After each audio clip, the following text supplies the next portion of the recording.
In the Gospel of Matthew, chapter 13, verse 44, I know that was read from you from the liturgical version, the King James Version. Let me read it from the New International Version, or the New Living Translation.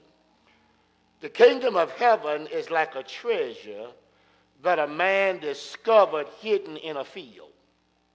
In his excitement, he hid it again and sold everything he owned to get enough money to buy the field and to get the treasure too. Y'all see that? I want to talk about treasure in a field. Treasure in a field. Burying your valuables in the ground sounds strange to us, but it was a very common practice in the first century. See, today we usually put our money in savings and loan company or in a bank. We keep our valuables in a safe deposit box. But back in the day, there were no banks for the common people. Only wealthy folks had access to banks. And in those days, those banks were not even very safe places to keep your money. Have you ever heard of wealthy old men and women who don't trust banks, so they stuff all their money in mattresses, they hide it all around the house? I'm reminded about 15, 17 years ago, I was in Chicago, and one of my deacons, elderly deacons, went home to be with the Lord. At the time, he was 97 years old.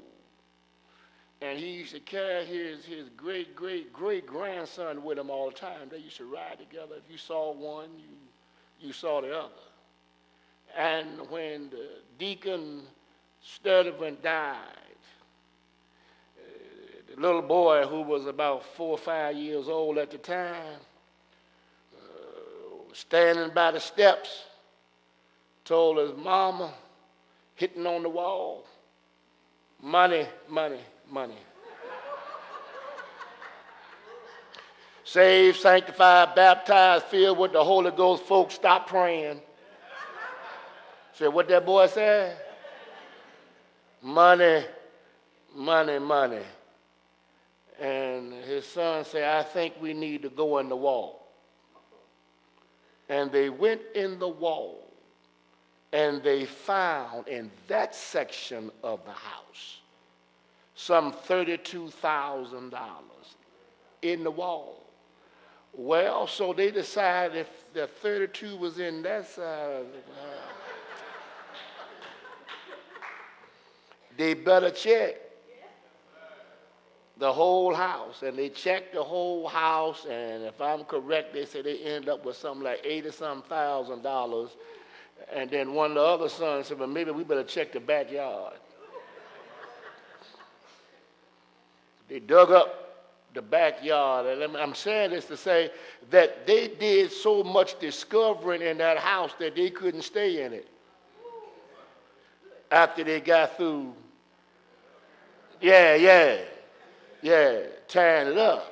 So there were people who would put money in other places in order to keep it safe. And this was especially true in Palestine because it was a place of frequent warfare.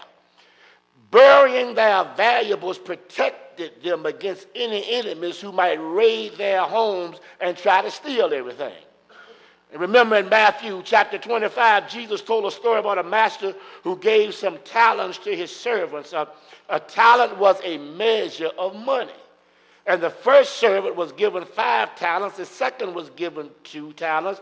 They invested those amounts and multiplied their master's money. But the third servant was worried. He didn't want anything to happen to their money. He wanted to keep it safe. So what did he do? He buried it in, y'all know the story, he buried it in the ground. Well, over the years, the